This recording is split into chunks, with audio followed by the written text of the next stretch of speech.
السلام علیکم ورحمۃ اللہ وبرکاتہ۔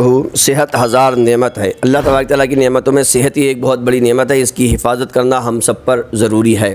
آج ہم صحت کے مطابق بات کریں گے، صحت کے متعلق سواستھ سے ریلیٹڈ، آج ہیلتھ کے ریلیٹڈ آج بات ہوگی۔ آپ یہ ویڈیو بہت غور سے سنیں۔ پہلے میں اس کی سمری بیان کر رہا ہوں، خلاصہ بیان کر رہا ہوں۔ پہلے آپ خلاصہ سن لیجئے تاکہ آپ کو زیادہ وقت نہ لگے۔ اس کے بعد اگر آپ ڈیٹیل سے سننا چاہیں تو پھر آپ میں بتا دوں گا، اب ڈیٹیل میں بیان کر رہا ہوں، پھر اس کے بعد آپ دیکھ سکتے ہیں۔ تو کم سے کم میں آپ کو سجیسٹ کروں گا کہ جو میرا پہلا، اس میں میرے ویڈیو میں دو بھاگ ہوں گے، ایک بھاگ تو ہوگا خلاصہ اور دوسرا بھاگ ہوگا ڈیٹیل کے ساتھ۔ تو آپ کو جتنا دل کرے اتنا آپ سنیں، مگر ایک بھاگ ضرور سن لیجئے۔ اعلیٰ حضرت عظیم البرکت کو کون نہیں جانتا؟ اللہ تبارک تعالیٰ نے ان کو حرف مولا بنایا تھا۔ ہزاروں علم آپ کو جانتے تھے، ہزارہا کتابیں آپ نے لکھی ہیں، ایسا نہیں ہے کوئی عقیدت میں ہم آستہ میں بول رہے ہیں۔ اعلیٰ حضرت عظیم البرکت پر کئی سو لوگ پی ایچ ڈی کر چکے ہیں، لاکھوں کتابیں اب تک لکھی جا چکی ہیں اعلیٰ حضرت عظیم البرکت پر، کیونکہ وہ عاشق رسول تھے، حضور صلی اللہ علیہ وسلم سے اور اللہ تبارک تعالیٰ سے بے پناہ محبت کیا کرتے تھے۔ انہوں نے دین کی بہت زیادہ خدمت کی ہے۔ تو آج ہم آپ کو بتا رہے ہیں سواستھ کے تعلق سے اعلیٰ حضرت عظیم البرکت 137 سال پرانی بات ہے۔ کتنی؟ 137 سال پہلے یہ باتیں اعلیٰ حضرت نے سواستھ کے متعلق یہ ہمیں بتائی تھیں۔ تو اسے ہمیں جاننا بہت ضروری ہے، کیونکہ سواستھ ہر ایک کے لیے اچھا ہونا ضروری ہے۔ تو ہم یہ باتیں سن کر ہمیں بہت فائدہ ہونے والا ہے۔ ہم اپنے سواستھ، اپنی صحت، اپنی تندرستی کے بارے میں جانکاری لیں گے۔ اس سے ہم اپنے گھر والوں کی، ماں باپ کی، بھائی بہن کی، بیوی کی، بچوں کی سواستھ، صحت، تندرستی صحیح رکھ سکتے ہیں۔ تو کتنی ضروری بات میں آپ سے کر رہا ہوں۔ اور دوستو میں بتاؤں آپ کو، اتنا مجھے پسینہ آ رہا ہے، یہ ویڈیو بناتے وقت میں نے پنکھا بند کر دیا ہے، کھڑکی بند کر رکھی ہیں، ٹھیک ہے، اور وہ پانی نکل رہا ہے، پسینہ نکل رہا ہے، کوئی بات نہیں ہے، میں اس لیے بتایا تاکہ تھوڑی اہمیت آپ کو نظر آئے، آپ ویڈیو اسکپ کر کے بھاگ نہ جائیں۔ چلیے پہلے ہم خلاصہ بیان کر دیتے ہیں اس کا، ٹھیک ہے۔ تو یہ کتنی پرانی بات ہے؟ 137 سال پرانی بات ہے اعلیٰ حضرت عظیم البرکت۔ میں آپ کو تاریخ بتا دیتا ہوں پوری۔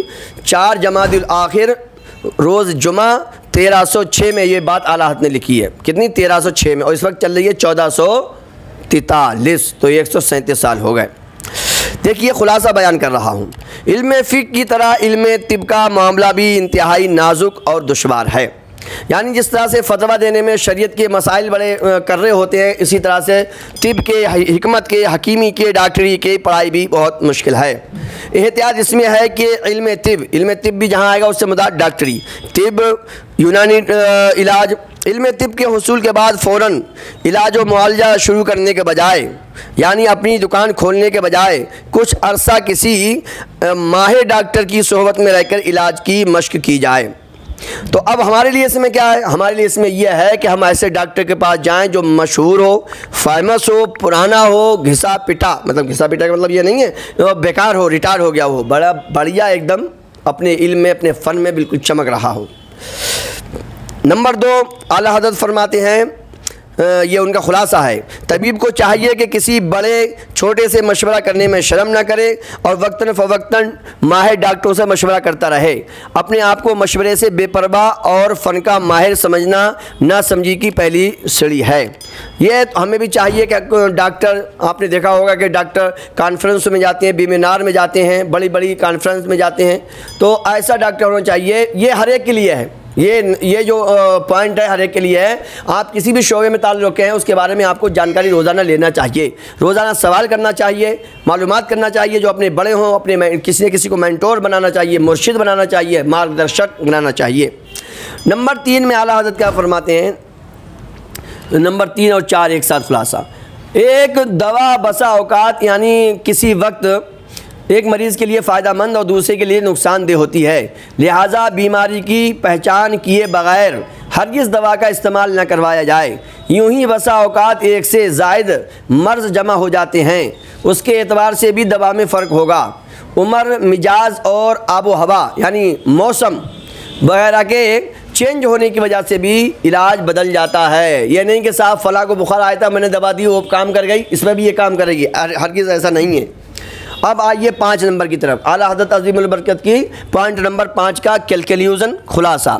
مرض کے پہچاننے کے لیے ایک ذریعہ پر انحصار نہ کیا جائے بلکہ مختلف ذرائع سے اس کی تصدیق کی جائے۔ ایسے نہیں خالی نبض پکڑ لی، نبض بھی پکڑو، اس سے پوری بات بھی معلومات بھی کرو، اس کے بعد اس کا چیک اپ بھی کرو، اس کا ٹیسٹ بھی کرو، جتنے بھی ذریعے ہوں اس کی مرض کو کرودنے کے سارے کروٹ ڈالو بالکل اندر سے باہر تک اس کو، مریض کو، اور خلاصہ لو اس کی پوری بات کا، ٹھیک ہے، تب علاج کرانا چاہیے۔ نمبر 6، اعلیٰ حضرت کی بات نمبر 6 کا خلاصہ، کسی بیماری کو معمولی سمجھ کر اس کے علاج میں کوتاہی نہ کی جائے۔ ٹی بی جیسی خطرناک بیماری بھی ابتدا میں معمولی لگتی ہے، سمجھے نہیں سمجھے؟ ہمیں بھی چاہیے کہ جب بھی کوئی مرض ہو ہم فوراً اس پر دھیان دیں، ورنہ وہ ہلکے ہلکے بڑا ہو جاتا ہے۔ ٹی بی کی بھی ابتدا پتہ کیسے ہوتی ہے؟ بخار آتا ہے، کسی بھی ٹی بی والے کو بخار ضرور آئے گا، جب بھی بخار آئے تو اچھا چیک اپ کروائیے بخار، کیونکہ بخار یہ اصل میں کوئی مرض نہیں ہے، یہ علامت ہے، یہ الارم ہوتا ہے۔ اب آئیے نمبر 7 کی طرف چلتے ہیں۔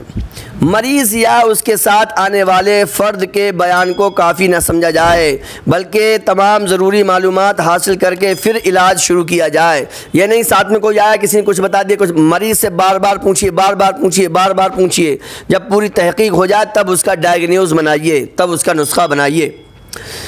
اب نمبر 8، کون سی دوا کتنی اور کب استعمال کرنی ہے، نیز کھانے پینے وغیرہ میں کیا احتیاطیں کرنی ہے، اس کے بارے میں مریض یا اس کے تیماردار کو اچھی طرح سمجھایا جائے۔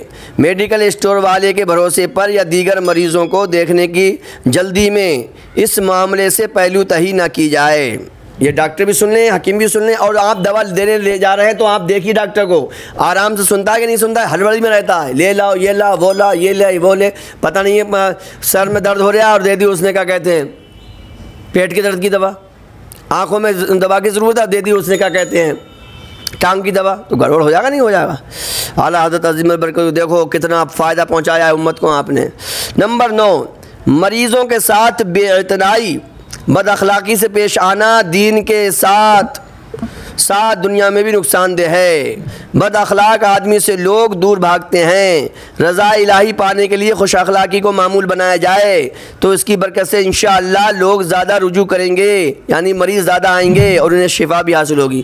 کتنے ڈاکٹر تمہارے بھیا اب تو ٹھوٹ سے گالی دیتا ہے، تیری ماں کی تیری بہن کی، توبہ توبہ، ایسے ڈاکٹر سنے گئے ہیں کہ وہ تو گمہ مار دیتا ہے، چھاپڑ مار دیتا ہے، گالی دیتا ہے، تو ہرگز ایسا نہ کریں، یہ تو انسانیت کے خلاف ہے، دین اسلام کے بہت زیادہ خلاف ہے۔ اخلاق، حسن اخلاق سے بولیے، محبت سے بولیے، اور اب مریضوں کی باتیں سنیے۔ ہمارے لیے اس میں کیا ہے؟ ہمارے لیے اس میں یہ ہے کہ ہم اچھے خوش اخلاق ڈاکٹر کے پاس جائیں جو ماں بہن نہ کرتا ہو، الٹی سیدھی بات ہی نہیں کرتا ہو۔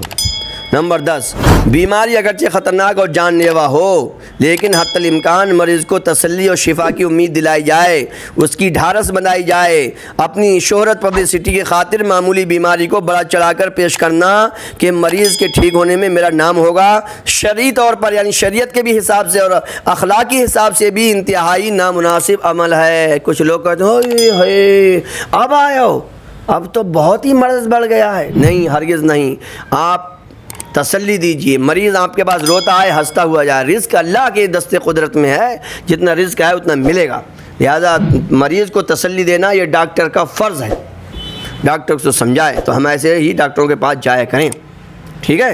اور نمبر 11، بیماری کی تشخیص ڈائیگنوز کیے بغیر اندازے سے مریض کو دوا دینا، صرف اندازے سے مریض کو دوا دینا کہ یا تو ٹھیک ہو جائے گا یا پھر اس کی بیماری ظاہر ہو جائے گی، یا ناجائز، یہ نہیں آ رہی ہے پار دے رہے ہیں دوائی، سمجھے جیسے آپ نے ڈاکٹر کو دیکھا ایک گولی 2 گولی 10 گولی ڈال دی، کوئی نہ کوئی تو فائدہ کرے گی، سمجھے کہ نہیں سمجھے؟ امید ہے یہ جانکاری آپ کو بہت پسند آئی ہوگی، لہٰذا اگر آپ ابھی تک ہمارے چینل مائی امام سے نہیں جڑے ہیں تو اس کو آپ سبسکرائب کریں، شیئر کریں، لائک کریں۔